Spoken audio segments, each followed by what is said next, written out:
శ్రీ శ్రీ శ్రీ భారతీ తీర్థస్వామి వారి యొక్క దివ్యమైనటువంటి సందేశంతో ప్రారంభమై వారి యొక్క అనుగ్రహ ఆశీస్సులతో ప్రారంభమైన ఈ శ్రీరామాయణ యజ్ఞ కార్యక్రమంలో 42 రోజుల పాటు 7 రోజులు ఒక కాండ చప్పున 6 కాండలు 6 ఏళ్ళు 42 రోజులలో పూర్తి చేసి చిట్ట చివర పట్టాభిషేకం వరకు శ్రీరామాయణాన్ని సంపూర్ణంగా ప్రవచనం చేసేటటువంటి భాగ్యం నాకు కలగడం పరమేశ్వరుని యొక్క నిర్హేతుక కృపాకటాక్ష వీక్షణంగా భావన చేస్తున్నాను. శ్రీరామాయణం నిజంగా శ్రీరామాయణం. ఎందుచేత నేను ఈ మాట అంటున్నానంటే, ఇప్పుడే మీరు పీఠాధిపతుల యొక్క అనుగ్రహ భాషణంలో విన్నారు. వేదవేద్యే పరే పుంసి జాతే దశరథాత్మజే వేద ప్రచేతసాదాసీత్ సాక్షాత్ రామాయణాత్మన అంటారు.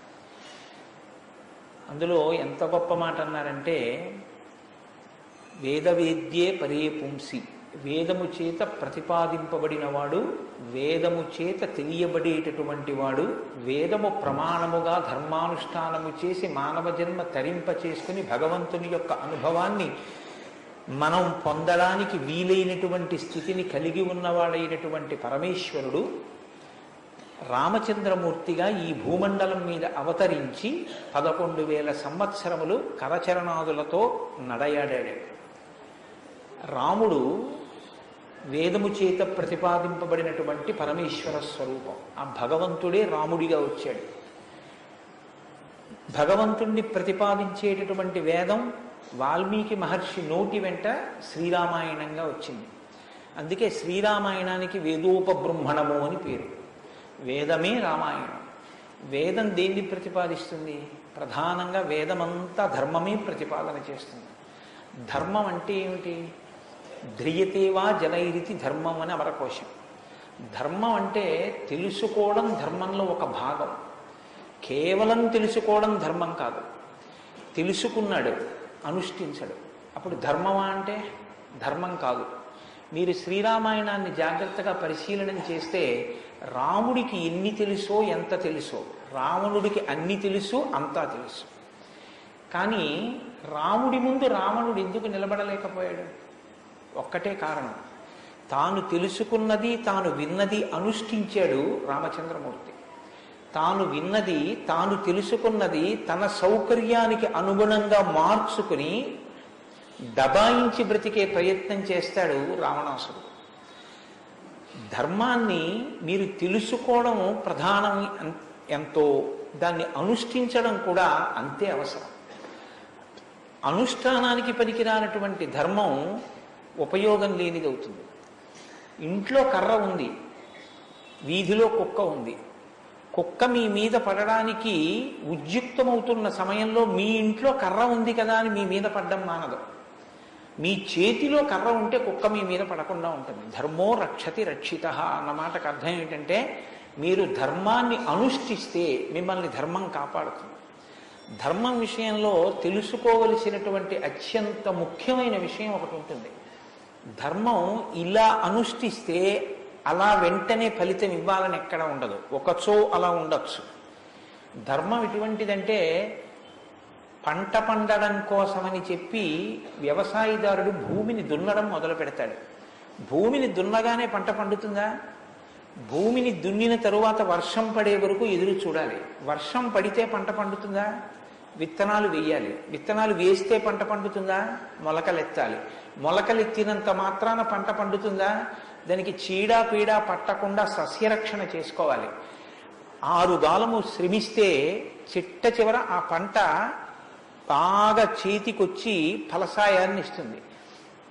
అప్పుడు కోత కోసి తెచ్చి పొలం గట్టున వేసి బస్తాలకెత్తి ఇంటికి తీసుకెళ్లి దాచుకునే పర్యంతము పండిన పంట మీ చేతికి వచ్చింది అని నమ్మకంగా చెప్పడం సాధ్యం కాదు. ధర్మం కూడా అంతే. ఇవాళ మీరు ధర్మం చేశారు అని వెంటనే ఫలితం ఇవ్వదు. అధర్మం కూడా అంతే. మీరు ఇవాళ అధర్మం చేశారు అని వెంటనే ఫలితం ఇవ్వదు. లోకంలో మీరు చూస్తూ ఉంటారు, ఒక్కొక్కడు చాలా పాపాచరణముతో ఉంటాడు. ఈశ్వరుని యందు భక్తి ఉండదు. శాస్త్రం ఏది వద్దందో అది చేస్తూ ఉంటాడు, కానీ సర్వసుఖములను అనుభవిస్తూ ఉంటాడు. మనకేమనిపిస్తుందంటే ఆయన ఈశ్వరుణ్ణి ధిక్కరించాడు కదా, ఆయన ఏం ధర్మం పాటించట్లేదు కదా, ఆయన ఏం వేద ప్రమాణాన్ని అంగీకరించట్లేదు కదా, ఆయన సంతోషంగా సుఖంగా ఉన్నాడు. అన్నీ విని అన్నీ నమ్మి అన్నీ విశ్వసించి వేదమును ప్రమాణముగా స్వీకరించి ధర్మమును అనుష్ఠించినటువంటి నేను కష్టాలు పడుతున్నాను. ఏమిటి ఉపయోగం ఈ ధర్మం పట్టుకుంటే అనిపిస్తుంది. ధర్మం పట్టుకోవడం ఎటువంటిది అంటే పంట పండడం కోసమని పొలం దున్నడం లాంటిది. పొలం దున్ని కష్టపడిన వాడికి పంట ఎప్పటికైనా చేతికొచ్చినట్టే. ధర్మాన్ని అనుష్ఠించిన వాడికి కూడా ధర్మం కాపాడి తీరుతుంది. అధర్మం ఇంటికి అంటుకున్నటువంటి చిన్న మంట లాంటిది. చిన్న మంటే కదా నన్ను ఏం చేస్తుందని పడుకున్న వాడికి చిట్ట చివర ఇల్లంతా ఎలా కాలిపోతుందో, అధర్మంలో మనం ఉన్నామని తెలుసుకుని అధర్మ పథంలోంచి బయటికి వచ్చే ప్రయత్నం చేయకపోతే చిట్ట చివరికి జరిగేటటువంటి పరిణామం కూడా అలాగే ఉంటుంది.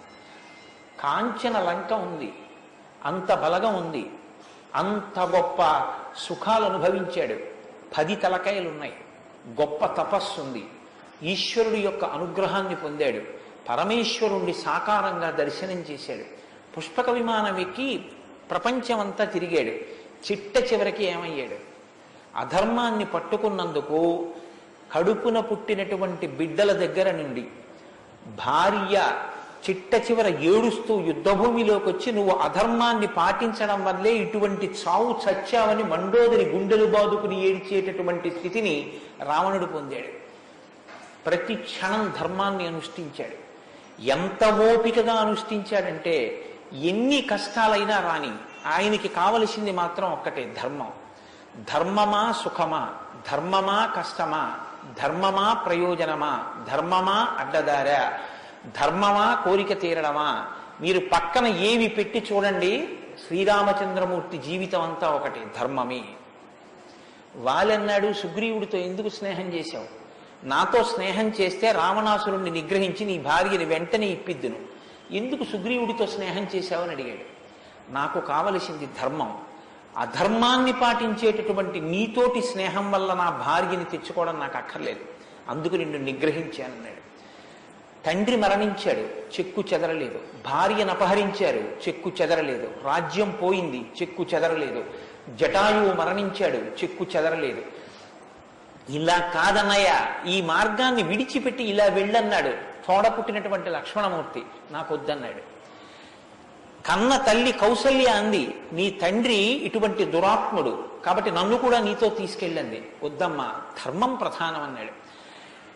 ఎన్ని పర్యాయాలు ఆయన మాట్లాడితే ధర్మం ధర్మం ధర్మం. అయితే ఇక్కడ మీరు ఒక మాట గమనించవలసి ఉంటుంది.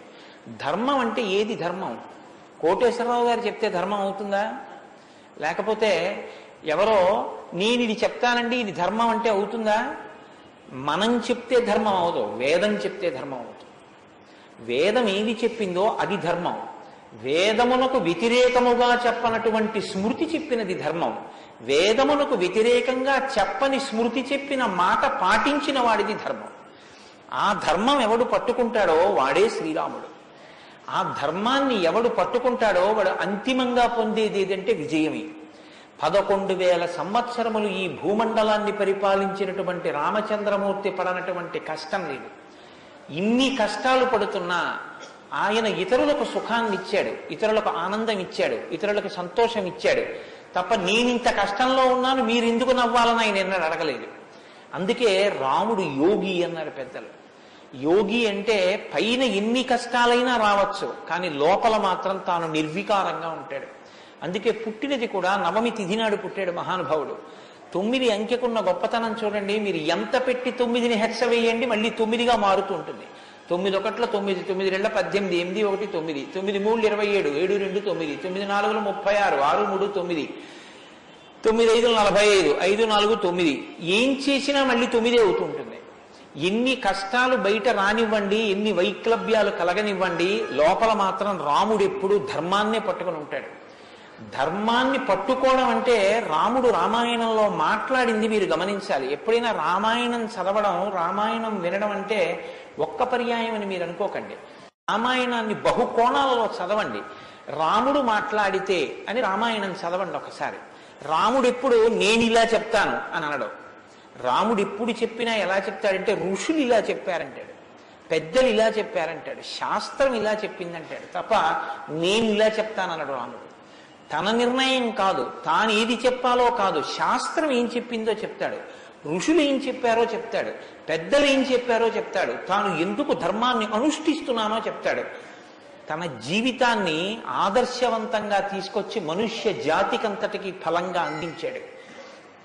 అటువంటి ధర్మాత్ముడైనటువంటి రామచంద్రమూర్తి మనుష్యుడిగా అవతారాన్ని స్వీకరించి ఉండకపోతే అసలు మనుష్యుని యొక్క జన్మ ప్రయోజనం ఇంత గొప్పవాడా మనిషి అన్న విషయమే లోకానికి అర్థమయ్యుండేది కాదు. ఎందుకంటే మీరు ఒక విషయాన్ని జాగ్రత్తగా గమనించండి, రామావతార స్వీకారానికి ముందరే రామనామం లోకంలో ఉంది. రామావతారానికి ముందు రామనామం లేకపోతే వాల్మీకి మహర్షికి రామనామాన్ని ఎలాగా ఉపదేశం చేశారు ఋషులు? ఆయనకి ఉపదేశం చేసిన తరువాత కదా రామచంద్రమూర్తి అవతారం వచ్చింది. ఆయన వాల్మీకిగా మారిన తరువాత కదా రాముడు పుట్టింది. కాబట్టి రామ అన్న నామం సాక్షాత్తు ఈశ్వరుడి యొక్క నామం. అది రమయతీతి రామ, లోకులనందరినీ రమింపచేసేటటువంటి నామం. అంతటి మహోత్కృష్టమైనటువంటి శీల సంపద కలిగినటువంటి వాడు రామచంద్రమూర్తి. అందుకే రామాయణాన్ని రామచంద్రమూర్తిని ఎంతకాలం మనుష్య జాతి ఆరాధన చేస్తుందో అంతకాలం మానవత్వం బ్రతికుంటుంది.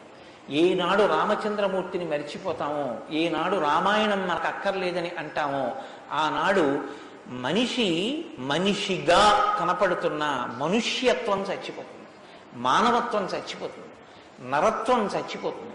అది పోయిన నాడు నరజన్మ యొక్క ప్రయోజనమే పోతుంది. అందుకే మీరు చూడండి, విష్ణువు దశావతారములను స్వీకరించారు. వేదోద్ధారణ, మందరాభరణ, పృథ్వీధర్మ నిర్మాణ, ప్రహ్లాదత్రాణ, బలిప్రతారణ, నృపాహంకార నిర్వాపన, వైదేహీ రమణ, ధనంజయ జయ వ్యాపార పారీణ, క్షోణీ దివ్యత్కరుణ, తమోహరణ, తండ్రి వెంకటేశ ప్రభో. ఇన్ని అవతారాలు స్వీకరించినా ఆ అవతార పరిసమాప్తి అయిపోయిన తరువాత మనం పిలిస్తే ఇక లక్ష్మీనారాయణులని పిలుస్తాం. ఒక వామనమూర్తి అవతార పరిసమాప్తి అయిపోయింది, ఏమంటాం? లక్ష్మీనారాయణులు. ఒక పరశురాముడు, లక్ష్మీనారాయణులు. ఒక మత్స్యావతారం, లక్ష్మీనారాయణులు. ఒక్క సీతారాముల అవతారంలో మాత్రం యుగాలు మారిపోయినా ఆ అవతారాన్ని సీతారాములని పిలుస్తాం. భార్యాభర్తలు ఎలా బతకాలో నేర్పినటువంటి అవతారం రామావతారం. అన్నదమ్ములు ఎలా బతకాలో నేర్పిన అవతారం రామావతారం. తండ్రి కొడుకులు ఎలా బతకాలో నేర్పిన అవతారం రామావతారం. ఒక ఉద్యోగి యజమాని ఎలా బతకాలో నేర్పిన అవతారం రామావతారం. చివరికి ఎంత కష్టం కడుపులో ఉన్న రాజారాముడిగా సింహాసనం మీద కూర్చోవలసి వస్తే ప్రజల్ని కన్నబిడ్డల్లా పరిపాలించగలిగినటువంటి, ధర్మాన్ని నిలబెట్టుకోగలిగినటువంటి, సంపూర్ణత్వాన్ని సంతరించుకున్నటువంటి మనుష్య స్థితిని పొందిన అవతారం రామావతారం. మీకు జీవితంలో అనుష్ఠాన పర్యంతంలో ఎక్కడ ఏ విషయం గురించి అనుమానం వచ్చినా మీకు రామాయణం జీర్ణమైతే మీకు వెంటనే శ్రీరామాయణం జ్ఞాపకానికి వస్తుంది. అప్పుడు రాముడు ఇలా ప్రవర్తించాడు అని మీకు జ్ఞాపకం వస్తుంది. రామాయణం మీకు జీర్ణమైతే మీ భాష తీరు మారిపోతుంది. రామాయణం మీకు జీర్ణమైతే మాట ఎంత గొప్పదో మీకు అర్థమవుతుంది. నేను అందుకే మీకు మనవి చేశాను, రామాయణాన్ని రామాయణంగా చదవకండి అని. రామాయణం జ్యోతిష శాస్త్రం, రామాయణం వాస్తు శాస్త్రం, రామాయణం ధర్మశాస్త్రం, రామాయణం వాక్కు, రామాయణం ధర్మ పరిపాలన, రామాయణం న్యాయం, రామాయణం సామాజిక శాస్త్రం, రామాయణం శకున శాస్త్రం, రామాయణం పర్యావరణం, రామాయణం గురుభక్తి, రామాయణం శిష్యధర్మం. మీ ఇష్టం, ఎలా చదవండి, రామాయణం అలా వస్తుంది. మీకిచ్చినది మట్టి ముద్ద, మీరు దాంతో మూకుడు చేసుకుంటారో, పళ్ళెం చేసుకుంటారో, ప్రమిద చేసుకుంటారో, గిన్నె చేసుకుంటారో, గరిటె చేసుకుంటారో మీ ఇష్టం. రామాయణాన్ని మీరు ఎలా చూడాలనుకుంటే మీకు అలా కనపడుతుంది. శ్రీరామాయణానికి ఉన్న గొప్పతనం ఏమిటంటే వాల్మీకి మహర్షి ఎవ్వరికీ కూడా కితాబులు ఇవ్వరు. రావణాసురుడు దుష్టుడని వాల్మీకి మహర్షి అనరు. వాల్మీకి మహర్షి చెప్పేది ఇలా చేశాడని చెప్తారు. తెల్లవారకట్ట లేచాడు, పరస్త్రీ పట్ల కామంతో మనసు కదిలింది. నీకు నచ్చి నీకు కూడా అలా ఉండాలనుకుంటే నీ ఇష్టం, నీ తల కూడా తెగిపోతుంది. నీవు కూడా పుత్రమిత్ర కళత్రాదులతో భంగపాటు పొందుతావు. రాముడు నిద్రలేస్తూనే నదీ స్నానం చేసి సంధ్యావందనం చేశాడు. నువ్వు రాముడిలా ఉండాలనుకుంటే 7 తరాలు తరిస్తాయి. నీకేది కావాలో నువ్వు నిర్ణయించుకో. రాముడు గొప్పవాడని చెప్పరు, రావణుడు తక్కువవాడని చెప్పరు. నువ్వేది తెలుసుకోవాలో అది నువ్వు తెలుసుకొని అనుష్ఠించాలి. అది శ్రీరామాయణం యొక్క గొప్పతనం. అంత గొప్ప అవతారంలో రాముడు ఎప్పుడు మాట్లాడినా ఋషివాక్కుని సమర్థిస్తాడు, రాముడు ఎప్పుడు మాట్లాడినా వేదవాక్కుని సమర్థిస్తాడు, రాముడు ఎప్పుడు మాట్లాడినా ధర్మాన్ని సమర్థిస్తాడు. ఇది మీరు బాగా జ్ఞాపకం పెట్టుకోవాలి. మనం శ్రీరామాయణం వింటున్నది శృంగగిరి పీఠంలో వింటున్నాం. అదేమిటంటే పీఠ శాఖ కదా అని మీరు అనొచ్చు. ఆత్మావై పుత్రనామాసి, కొడుక్కి తండ్రికి అభేదం. బింబానికి బింబం ఎందులోంచి వచ్చిందో ఆ బింబం వచ్చినటువంటి లేదా ప్రతిబింబం పుట్టిన బింబం రెండు ఒకటే. అద్దం ముందు నిలబడితే నా ప్రతిబింబం కనబడితే ఆ ప్రతిబింబం బొట్టు పెట్టుకోలేదు అనుకోండి, దిక్కుమాలిన ప్రతిబింబమా బొట్టు పెట్టుకోవద్దా తప్పు కదా అని ప్రతిబింబానికి బొట్టు పెడితే నాకు బొట్టు వస్తుందా? బింబానికి బొట్టెట్టుకుంటే ప్రతిబింబానికి బొట్టు వస్తుంది. బింబానికి ప్రతిబింబానికి తండ్రికి కొడుక్కి గురువుకి శిష్యుడికి అభేదమైతే గుంటూరు శృంగగిరి పీఠ శాఖకి ఎక్కడో కర్ణాటక రాష్ట్రంలో ఉన్న శృంగగిరి పీఠానికి నా దృష్టిలో అభేదం. శృంగగిరి పీఠంలో కూర్చుని శ్రీరామాయణ ప్రవచనం చెయ్యవలసి వస్తే నేను ఒక మాట చెప్పకుండా రామాయణాన్ని ప్రారంభించేస్తే నేను ఒక పొరపాటు చేసిన వాడిని అవుతాను. ఇన్ని పీఠాల్ని స్థాపించినటువంటి శంకర భగవత్పాదులు అవతార పరిసమాప్తి చేస్తూ ఒక మాట చెప్పారు. వేదో నిత్యమధీయతాం తదుదితం కర్మస్వనుష్ఠీయతాం. ప్రతిరోజు వేదం చదువుకో. నువ్వు చేసే ఏ కర్మ అయినా వేదం ఎలా చెప్పిందో అలాగే చెయ్యి.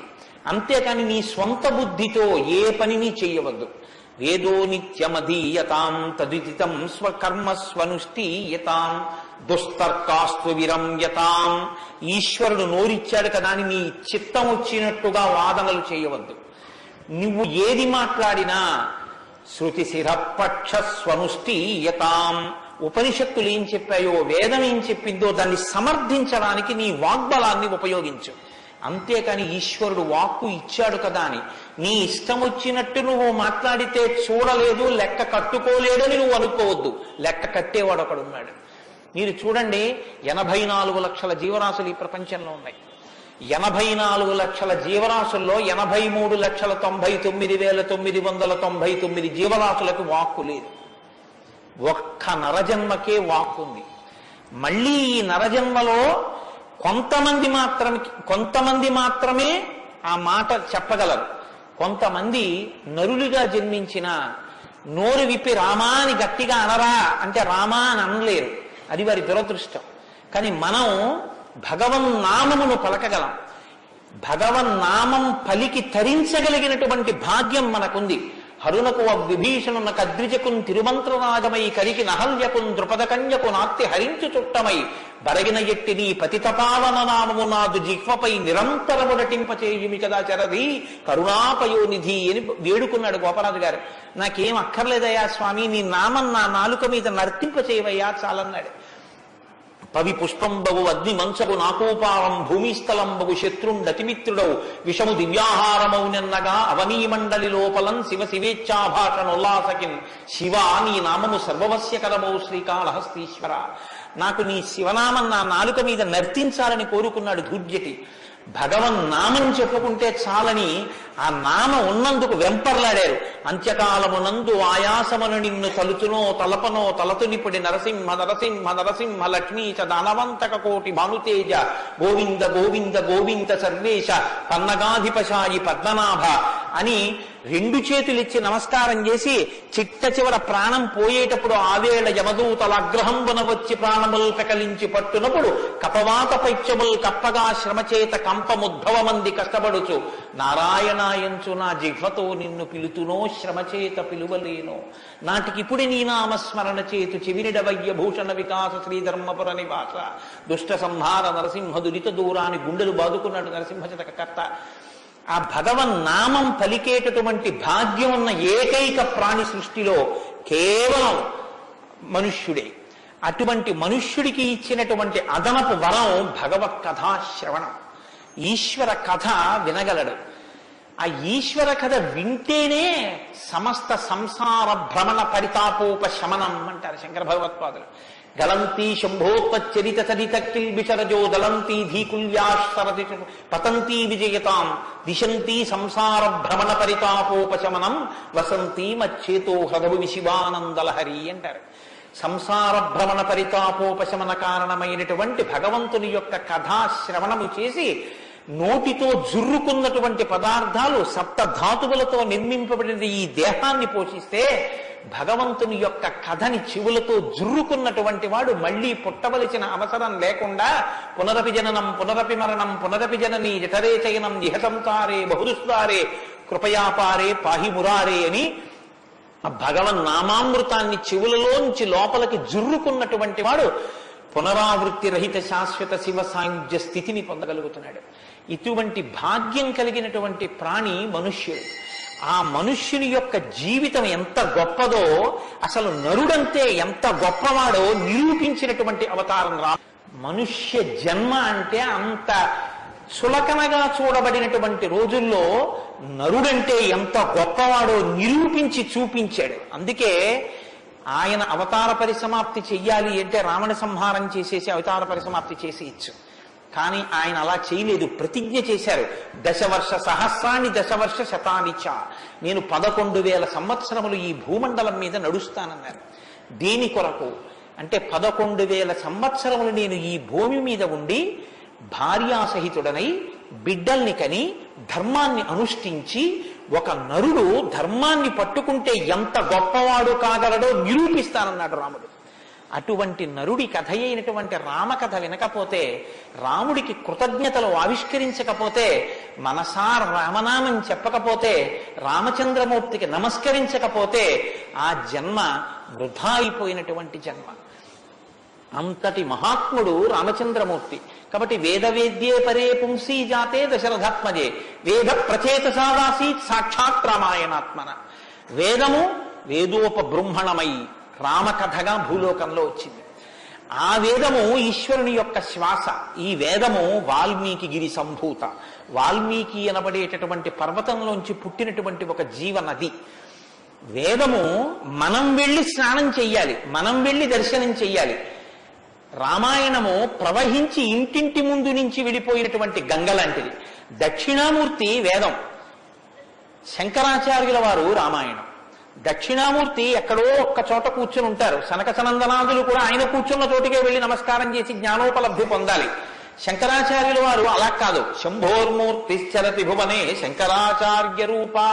ఆ దక్షిణామూర్తి మౌనం విడిచిపెట్టి ఆసేత హిమాచల పర్యంతం పాదచారి అయి 3 పర్యాయములు పర్యటించి వేద విరుద్ధమైన వాదనలు ఖండించి మళ్లీ వేద విరుద్ధమైన వాదనలు ఈ భారతదేశంలోకి ప్రవేశించకుండా కాపు పెట్టాలన్న ఉద్దేశ్యంతో తూర్పున జగన్నాథ్లో గోవర్ధన పీఠము, పడమర ద్వారకలో కాళికాపీఠము, ఉత్తరమున బద్రికాశ్రమములో జ్యోతిపీఠము, దక్షిణమున శృంగగిరిలో శారదాపీఠము, 4 చోట్ల 4 పీఠములను కాపు పెట్టి గురు పరంపర నిరంతరము కొనసాగేటట్టుగా మనని అనుగ్రహించి వేద విరుద్ధమైన వాదనలు భారతదేశంలో ప్రవేశించకుండా రక్షించినటువంటి మహాపురుషుడైనటువంటి శంకర భగవత్పాదులు తానే ఆసేతు హిమాచలం పరిగెట్టించి ప్రతి ఇంటి ముందుకొచ్చి జ్ఞానబోధ చేసినట్టు రామాయణం అనేటటువంటి గంగ వాల్మీకి గిరిశంభూతయ్యి వాడలా ప్రవహించింది.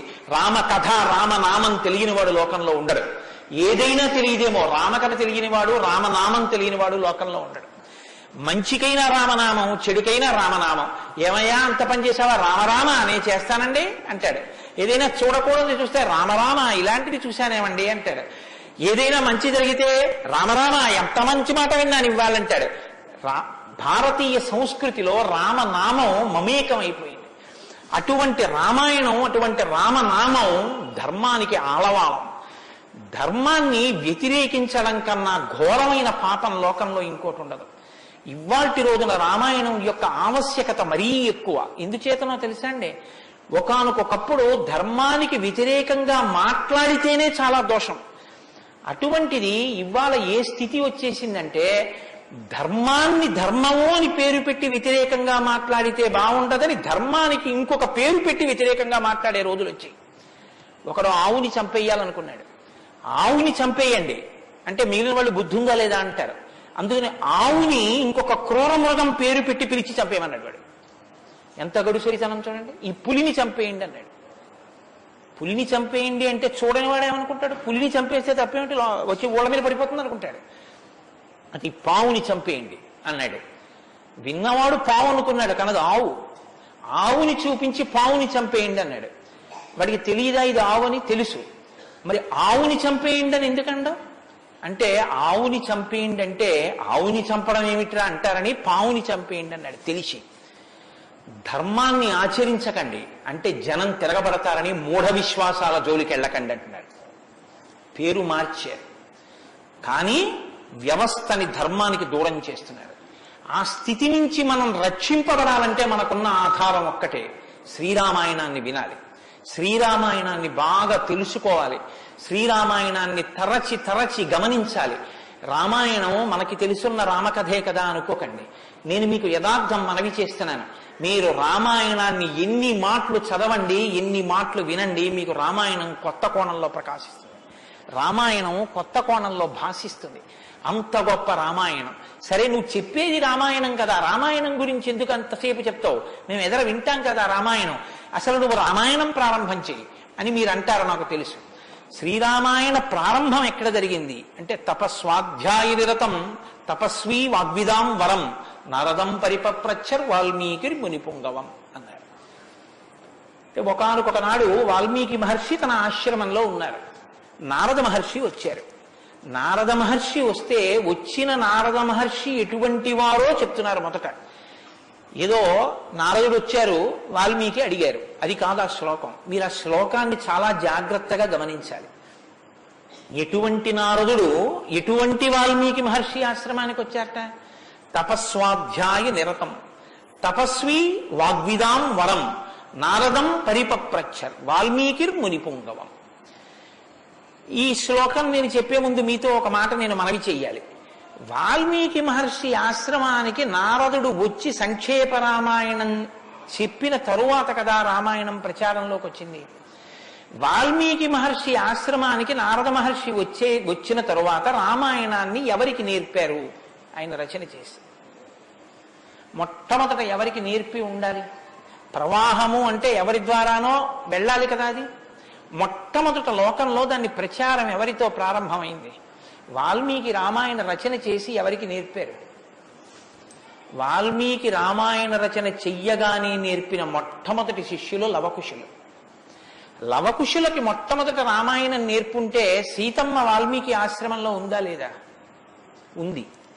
వాల్మీకి ఆశ్రమంలోకి సీతమ్మ వచ్చి లవకుశులు పెద్దవాళ్ళై గురువు గారి దగ్గర శ్రీరామాయణాన్ని ఉపదేశం పొందడానికి యోగ్యమైనంత వయస్సు వచ్చేసిన తరువాత నారద మహర్షి వచ్చారు. వచ్చి సంక్షేప రామాయణం చెప్పారు. అప్పటి వరకు రామాయణం లేదు లోకంలో, అంతే. ఇంకా తర్వాత కదా వాల్మీకి రచించారు సంక్షేప రామాయణం విన్నాక. కాబట్టి ఇప్పుడు రామాయణ కథ ఏ స్థాయిలో ఉంది, ఏ స్థితి దగ్గర ఉంది? రామాయణ రచన మొదలయ్యేప్పటికీ రామాయణం పూర్తయిపోయే స్థితిలో ఉంది. రామాయణం పూర్తయిపోయే స్థితిలో రామాయణ రచన ప్రారంభమైంది. ఇది మీరు గమనించాలి. రామచంద్రమూర్తి పుట్టక ముందు రామాయణాన్ని రచించలేదు వాల్మీకి. రామచంద్రమూర్తి పట్టాభిషేక పూర్వం రామాయణ రచన జరగలేదు. రామాయణ రచన ఎప్పుడు జరిగినట్టు? రామచంద్రమూర్తి పట్టాభిషేకం చేసుకుని సీతమ్మ తల్లిని అడవులలో విడిచిపెట్టి, అడవులలో ఉన్న సీతమ్మని వాల్మీకి మహర్షి తన కుటీరానికి తీసుకెళ్లి లవకుశులు జన్మించి వాళ్ళు పెరిగి పెద్దవాళ్ళై యోగ్యులై విద్యాభ్యాసం చేసి సంగీత విద్యలో మంచి నిష్ణాతులై వాల్మీకి మహర్షి రచించిన రామాయణాన్ని బోధ చేస్తే నేర్చుకుని లోకంలో ప్రచారం చెయ్యగలిగినంత వయస్సు వాళ్ళు వచ్చిన తరువాత నారద మహర్షి వచ్చారు అక్కడికి. అలా ఎందుకు జరగాలి అంటే, వచ్చినటువంటి మహానుభావుడు రామచంద్రమూర్తిగా వచ్చాడు, మనుష్యుడిగా నడిచి చూపించేశాడు. అప్పటికే 11,000 సంవత్సరాలు ఇంచుమించు పూర్తయిపోతున్నాయి.